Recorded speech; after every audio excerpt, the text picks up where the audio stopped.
दोस्तों, मैं हूँ प्रियंका और आप सभी का स्वागत करती हूँ ज्ञानम शिखर में। कहते हैं ना, अगर इंसान के हौसले बुलंद हो तो वह आसमां की बुलंदी को भी छू सकता है। कुछ ऐसा ही कर दिखाया है जिला फतेहाबाद के बनगांव के मदन लाल ने। जन्म से ही कुदरत ने उनके साथ एक अजीब मजाक किया।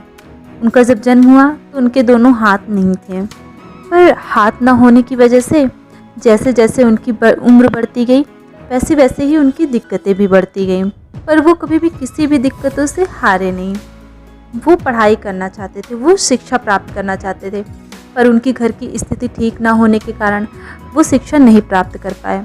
जैसे तैसे वो किसी एक स्कूल में एडमिशन लेने जाते हैं तो वहाँ पर टीचर उन्हें मना कर देता है, उनके दोनों हाथ ना होने की वजह से।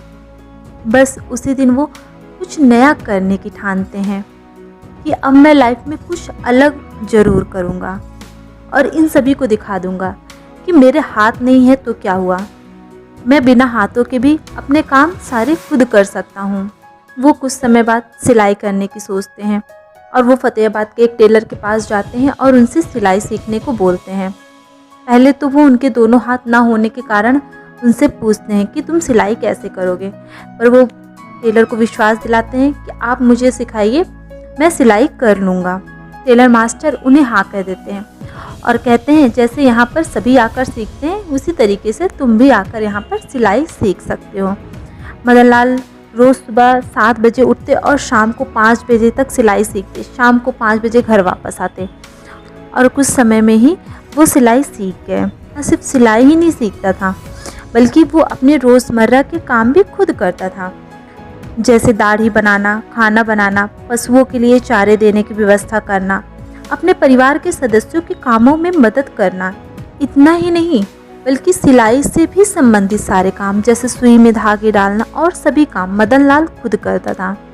मदन लाल सिलाई सीख जाता है तो वो अपना एक खुद का दुकान खोलता है, जहाँ पर शुरू में मदन लाल सभी के कपड़े एक बंद कमरे में सीता था, क्योंकि उसे लगता था अगर लोगों को ये पता चला कि कपड़े मैं सिलता हूँ तो शायद उन्हें ये लगे कि ये कपड़े खराब ना कर दे।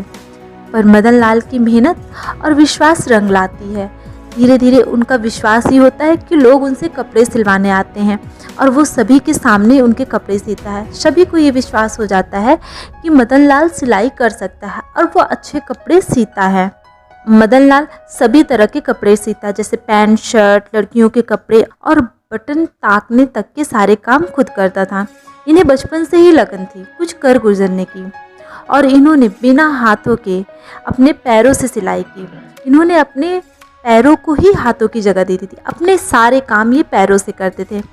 ये यहीं पे नहीं रुकते हैं, इनका इंडिया गॉट टैलेंट में भी सेकंड राउंड के लिए सिलेक्शन हो जाता है और यहाँ पर भी ये अपनी मेहनत और लगन से जीत हासिल करते हैं।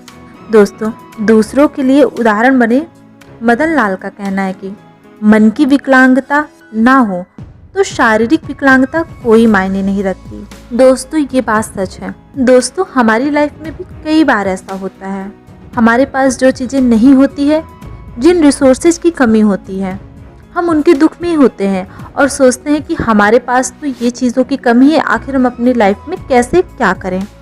पर अक्सर हम उन चीज़ों को भूल जाते हैं जो हमारी लाइफ में मौजूद होती हैं। ठीक मदन लाल की तरह मदन लाल ने कभी ये नहीं सोचा कि मेरे दोनों हाथ नहीं है, आखिर मैं लाइफ में क्या कर सकता हूँ, मैं तो अपनी प्रतिदिन की दिनचर्या करने में भी समर्थ नहीं हूँ, आखिर मैं अपनी लाइफ में क्या करूँगा, मेरी कैसे जीविका चलेगी। पर नहीं, मदन लाल ने ऐसा कभी नहीं सोचा। उन्होंने उन दोनों हाथ के ना होने पर कभी ध्यान नहीं दिया।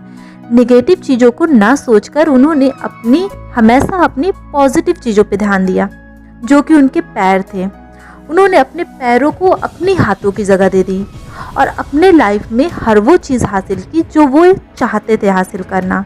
दोस्तों, मैं यही कहना चाहूँगी आप सबसे कि आप अपनी लाइफ में नेगेटिव चीज़ों को भूलकर हमेशा उन पॉजिटिव चीज़ों को देखिए जो आपकी लाइफ में मौजूद है और आप जिनसे बहुत कुछ कर सकते हो। दोस्तों, अगर आपको ये स्टोरी अच्छी लगी हो तो चैनल को सब्सक्राइब एंड वीडियो को लाइक एंड शेयर ज़रूर करिएगा। Thank you.